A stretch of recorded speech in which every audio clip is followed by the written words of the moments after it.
अस्सलामुअलैकुम, क्या हाल चाल है? कैसी है मेरी प्यारी सी यूट्यूब फैमिली? अल्हम्दुलिल्लाह मैं भी ठीक हूँ। आप सब कैसे हैं मुझे ज़रूर से बताइएगा।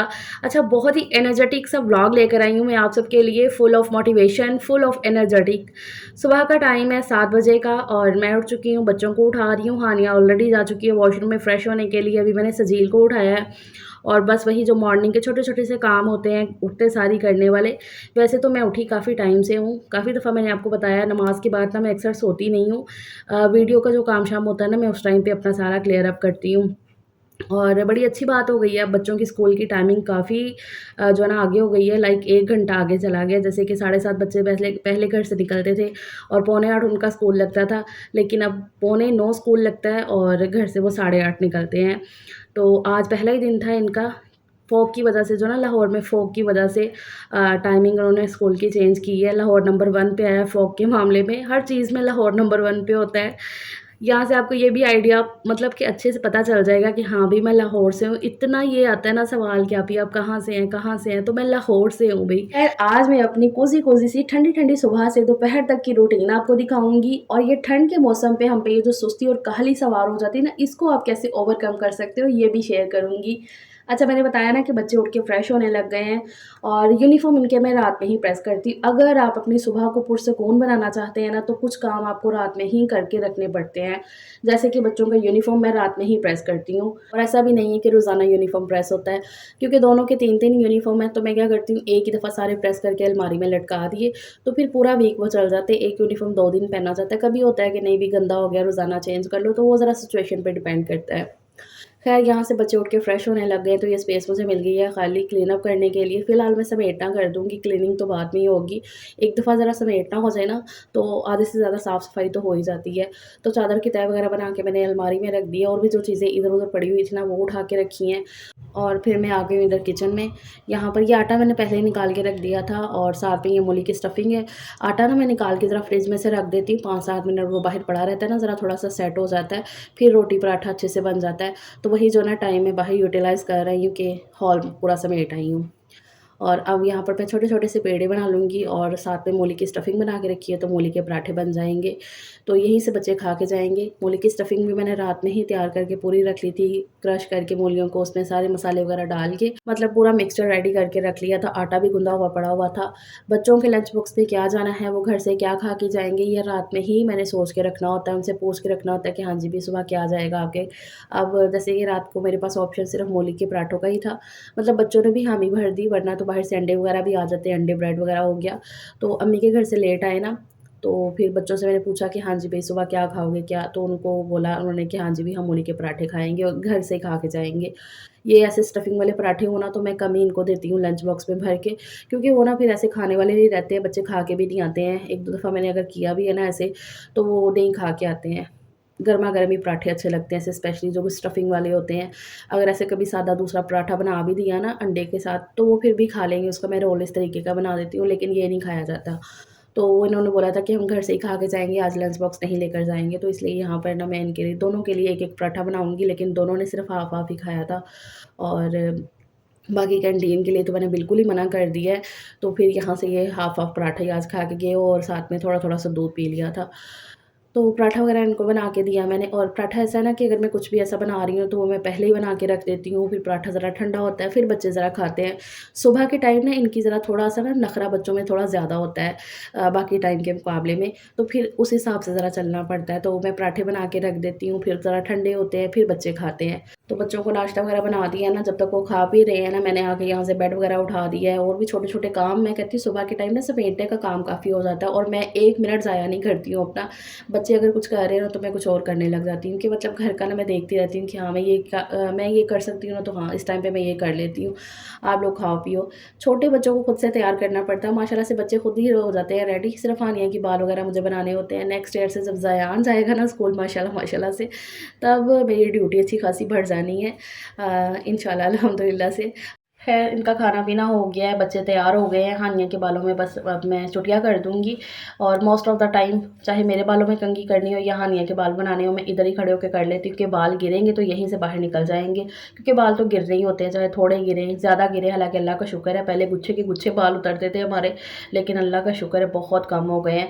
तो फिर बाल अगर अंदर कंघी करो ना तो वो खाने वगैरह में आ जाए ना तो सलीम बहुत ज़्यादा गुस्सा करते हैं, किसी को भी नहीं अच्छा लगता, लेकिन सलीम बड़ा ही गुस्सा करते हैं। ख़ैर बच्चों को अल्लाह हाफ़िज़ कह दिया है, वो जा चुके हैं स्कूल, सलीम उन्हें छोड़ के अभी वापस आएँगे, वैसे तो वो वहीं से चले जाते होते अपनी शॉप पे, लेकिन ज़ायान उठ गया था, तो बस फिर उसने शोर मचा दिया कि मैं साथ ही जाऊँगा। सुबह के टाइम ना मैं बच्चों को ऐसे कह रही होती हूँ, आराम से तैयार हो, ज़्यादा शोर-शराबा ना करो कि ज़ायान ज़रा सोया रहे ना, लेकिन जब वो उठ जाता है ना, फिर उसकी ज़िद शुरू हो जाती है कि मैंने साथ ही जाना है आपी भैया को छोड़ने, और वैसे भी उसकी अंडा ब्रेड आने वाले थे, क्योंकि ज़ायान नाश्ते में अंडा ब्रेड ही ज़्यादा शौक से खाता है। तो मैंने कहा इसकी ज़िद भी पूरी हो जाएगी, चक्कर लग जाएगा बाहर का और सामान भी आ जाएगा, तो इसको साथ ही ले जाएँ।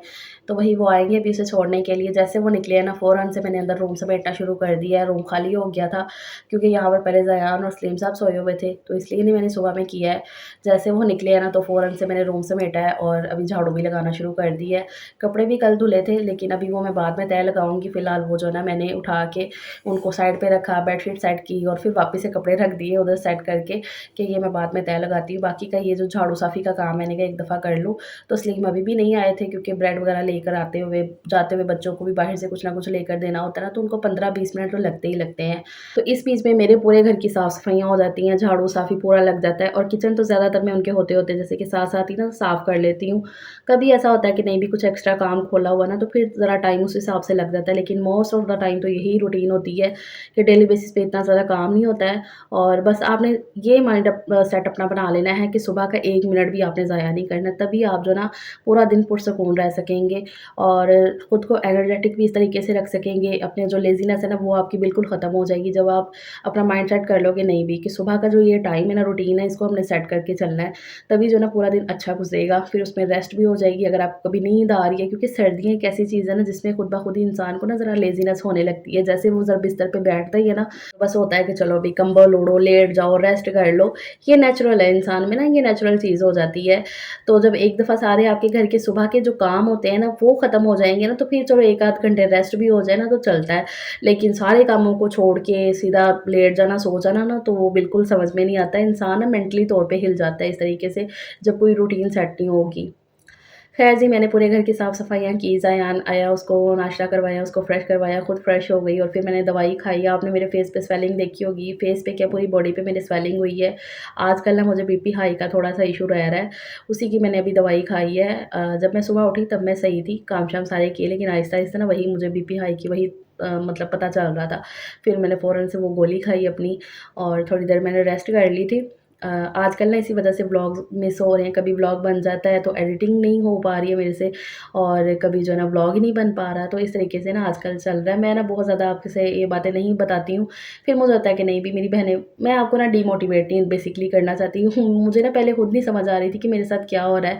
मुझे काफ़ी टाइम से बीपी हाई का ना थोड़ा-सा है प्रॉब्लम, लेकिन आजकल कुछ ज़्यादा ही हो रही है। तो मैंने सिर्फ़ एक ब्रेड के स्लाइस के ऊपर ना हल्की-सी केचअप लगा के खा ली थी। मेरा कुछ भी अंडा वग़ैरह खाने को भी दिल नहीं कर रहा था, तो मैंने बस वही एक स्लाइस खाया था और अपनी मैंने गोली खा ली। उसके बाद मैंने अपना वीडियो का काम-शाम फाइनलाइज़ किया, वीडियो अपलोड की। दिन में इतनी नींद नहीं आती है, तो मेरे लिए यही रेस्ट हो जाती है। जब मैं अपना वीडियो का काम-शाम कर रही होती हूँ ना, तो मेरी बेसिकली ना वही रेस्ट हो रही होती है लेट के। साथ-साथ मैं अपना काम कर रही होती हूँ। ख़ैर फिर कोई साढ़े 11-12 बजे मैं उठी और मैंने कहा अब दोपहर के खाने की तैयारी कर ली जाए। तो वही सामान ना रात में ही ले आए थे सलीम। टमाटर भी आ गए हैं इस बार मेरे घर में, अल्लाह का शुक्र है, टमाटर ज़रा सस्ते हो गए हैं, 150 रुपए किलो हो गए हैं। तो वो फिर लेकर आए थे सामान। अदरक लहसुन की जो पेस्ट मैंने बना के रखी थी वो भी ख़त्म हो गई थी, तो वो सामान आया हुआ था। वही अभी मैंने टोकरियों में निकाला और मैंने कहा खाने की तैयारी करी जाए। तो मटर निकाल लिए मैंने कहा आलू मटर का सालन, और 1 दिन पहले से मैं डिसाइड करती हूँ, मटर भी 1 दिन पहले के आए हुए थे, निकाले नहीं थे मैंने। तो वही डिसाइड हो गया था कि आलू मटर और साथ में पूरी बनेगी। सजील की बच्चों की फ़रमाइश पे ये बोल लो, सजील को मेरे को बहुत ज़्यादा पसंद है ये, तो मुझे ना अभी से कहने लग गया, क्योंकि ये मैं बनाती होती हूँ सर्दियों में आलू मटर के सालन के साथ ना पूरी बनती है, बड़ी मज़े की लगती है। तो सजील कहता मम्मा आप आलू मटर बना ही रही हो ना, तो चलो साथ में ये बना लो। हालाँकि मेरा प्लान था कि चलो मैं ना साथ में चावल बना लूँगी आलू मटर के साथ। लेकिन सजील का दिल था पूरी खाने का, मैंने कहा कि चलो अभी बच्चे लंच बॉक्स भी नहीं लेकर गए हैं, तो यही बनाती हूँ उनके लिए। हालाँकि उसने इतना कोई वो नहीं कहा था कि नहीं-नहीं मम्मा बनाना ही है आपने। एक दफ़ा होता है ना, मम्मा आप आलू मटर के साथ पूरी बनाती हो ना? उसने ऐसे बोला तो फिर मैंने कहा, मैं समझ गई कि इसका दिल कर रहा है। मैंने कहा कि चलो भई बच्चों का फ़ेवरेट लंच हो जाएगा तो बनाते हैं। तो बाहर बैठ के ही मैंने सारी चीज़ों की कटिंग चॉपिंग कर ली थी और प्रेशर कुकर में बनाऊँगी, बड़े ही मज़े के बनते हैं आलू मटर और फटाफट से बन भी जाते हैं। तकरीबन कोई 10 से 12 मिनट में सालन बन के तैयार हो जाता है, या इससे भी कम ही बोल लो। बस आपको कटिंग चॉपिंग में जो टाइम लगेगा, लगेगा, बाकी बनने में इसको कोई ज़्यादा टाइम नहीं लगता है।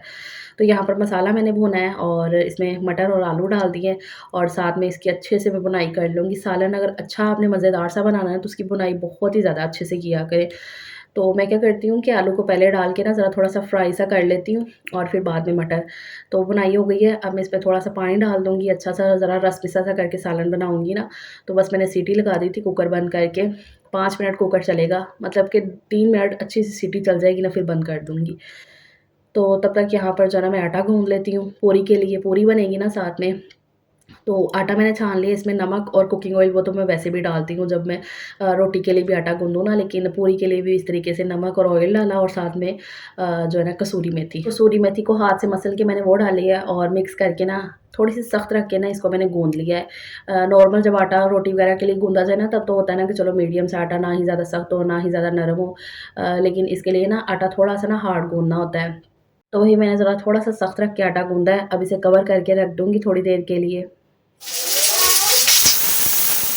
सीटी मैंने निकाल दिया प्रेशर की, सालन मतलब कि बन चुका है, अच्छे से आलू गल चुके हैं। तो मैं ना थोड़े से आलू को ना इस तरीके से मैश कर दूँगी चम्मच के साथ ही ना, तो इस तरीके से ग्रेवी सी बन जाती है। मतलब कि शोरबा ना थोड़ा गाढ़ा सा हो जाता है, तो बड़े मज़े का लगता है। बस लास्ट में धनिया डाल दूँगी और मिक्स करके ना इसे ढक के छोड़ दूँगी। तो बस मज़ेदार सा हमारा सालन तैयार हो गया है। सालन भी टाइम से बन गया था, आटा भी गूँध गया था और मतलब कि सवा 1, 1:20 पे ना मेरा पूरा सारा काम हो गया था। तो फिर मैंने ना कढ़ाई वगैरह चढ़ा दी थी, मतलब कि पूरियों की सारी तैयारी कर ली थी। मैंने कहा आटे को रेस्ट भी मिल जाएगी, जैसे बच्चे मतलब आने का बिल्कुल ऐसा टाइम हो जाएगा ना, तब मैं फ्राई करने लग जाऊँगी पूरियों को। तो आटे को रेस्ट भी 15-20 मिनट की मिल गई थी और यहाँ पर मैंने छोटे-छोटे से पेड़े कर लिए हैं और इनको ना बेल लिया था। बहुत ज़्यादा पतला भी नहीं ब बेलना होता है पूरियों को, और बहुत ज़्यादा जो है ना मोटा भी नहीं आपने बेलना, बस नॉर्मल सा रख के बेलना है। और बस छोटी-छोटी सी पूरियाँ के, ताकि ना कढ़ाई के अंदर अच्छे से फ्राई भी हो जाएँ। बहुत ज़्यादा बड़ी बड़ी होंगी ना तो फिर अच्छे से फ्राई नहीं होंगी। तो यहाँ पर अभी मैंने ये पहली पूरी जब डाली है ना, तो वो इतने अच्छे से नहीं फूलेगी। फिर आहिस्ता-आहिस्ता करके ना दूसरी फूल दी जाएँगी। तो कोई भी काम आप जो है ना काफ़ी टाइम के बाद करो ना, तो फिर होता है। तो सर्दियों में ये मैं बनाती होती हूँ। आलू और टमाटर का सालन हो तब भी उसके साथ बड़ी मज़े की लगती है ये पूरी, और ऐसे आलू मटर का सालन हो तो बहुत ही टेस्टी लगती है। बड़े शौक से खाते हैं बच्चे मेरे, अल्हम्दुलिल्लाह से। और रूटीन से ज़रा डिफरेंट हो जाती हैं ना चीज़ें, तो फिर होता है ना कि चलो भई ज़रा टेस्ट चेंज हो जाता है, तो इस तरीके से। ख़ैर ये फूली-फूली सी पूरियाँ बनती जा रही हैं और साथ ही साथ मैं बच्चों को खिलाती जा रही थी। पहले तो उन्हें मैंने बोला कि फ्रेश हो जाओ, बच्चे आते सार फ्रेश हो गए थे, यूनिफ़ॉर्म वगैरह अपना चेंज करके, और मैं पहले रखती गई, फिर जैसे वो फ्री हुए हैं ना, तो उनको मैं साथ-साथ ही खिला रही थी, क्योंकि ये पूरी हो, पराठा हो, ये साथ-साथ गरमा-गरम ही अच्छा लगता है। तो मैं वही उन्हें फ्राई करके देती जा रही थी। सजील ने साथ में अचार भी लिया हुआ है, तो कह रहा था कि मम्मा बहुत टेस्टी लग रहा है। सलीम भी आए हैं, वो भी खा के जाएँगे, वो भी कह रहे थे कि हाँ, मैं भी खा लूँगा एक आध पूरी। वो ना ये ऑयली चीज़ें, मतलब ये पूरी वगैरह, बाकी तो शायद वो चिप्स, पकोड़े वगैरह वो तो खा लेते हैं, लेकिन ये होता है ना पूरी वगैरह इतने शौक से नहीं खाते हैं, लेकिन उन्होंने भी एक पूरी खा ली थी। तो यहाँ पर मैं उनकी और अपनी प्लेट तैयार कर रही थी। वो वेट कर रहे थे, कह रहे थे इकट्ठे खाएँगे। तो यहाँ पर सालन निकाल लेती हूँ, साथ में पूरी रखती हूँ और ये लाल वाली चटनी, ये जो मैंने बनाई थी, आपने देखी है पिछले व्लॉग में, बड़ी मज़े की ये बनी थी पिछले से पिछले व्लॉग में। किस-किस ने ये चटनी ट्राई की है, क्योंकि मुझे कमेंट आए थे कि आप ही हम ये ट्राई करेंगे। तो मुझे बताइए कैसी बनी थी आपकी? तो ये है जी मेरी प्लेट, मेरी और सलीम साहब की, अल्हम्दुलिल्लाह से। चटनी का इसके साथ कॉम्बिनेशन बहुत मज़े का लगता है। सो दैट्स इट जी, ये मेरा आज का व्लॉग है। अपना बहुत सा ख़्याल रखिएगा। इंशाल्लाह नेक्स्ट व्लॉग में मुलाकात होगी। तब तक के लिए टेक केयर। अल्लाह हाफ़िज़।